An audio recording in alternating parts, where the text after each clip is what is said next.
start to hog the spotlight from Trump, and it's in a negative way, and it's in the process of trying to enrich yourself. And that is what Pompeo is doing here, right? Not necessarily trying to enrich himself financially, although no doubt some of these things can be converted into dollars, but mostly he's trying to enrich himself politically. And Trump absolutely despises that. Bad headlines, reputational bad headlines, when someone has gotten too big for their britches and is trying to cash in on Trump with his political capital. It spells, I mean, look, we'll see what happens. He likes Pompeo and has liked Pompeo, but Pompeo is headed down a path that is very familiar, as you point out, and it doesn't go to a good place.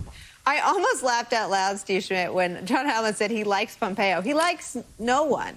And I think he has found Pompeo a reliable stooge, if you will. It was Pompeo, after all, who was on the phone for the call with Zelensky. Pompeo actually was on the phone with the Turkish leader when the president was acting in a way that resulted in Mattis leaving and others with our allies in Syria.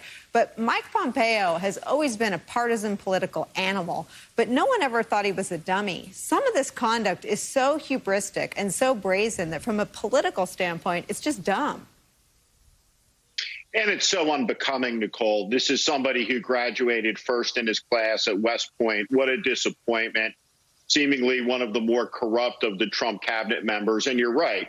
He's been one of the Trump presidency's fiercest defenders. But like a cast of characters around this administration, they're looking ahead.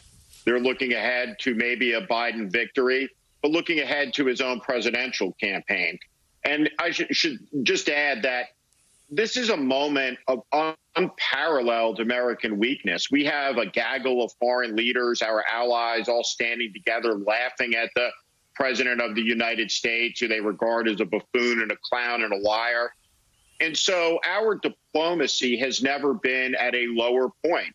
You know, he is the architect of a national security policy, riding shotgun with Donald Trump, that has brought America to its weakest and lowest moment in the 75 years that have passed since the end of the Second World War through this afternoon.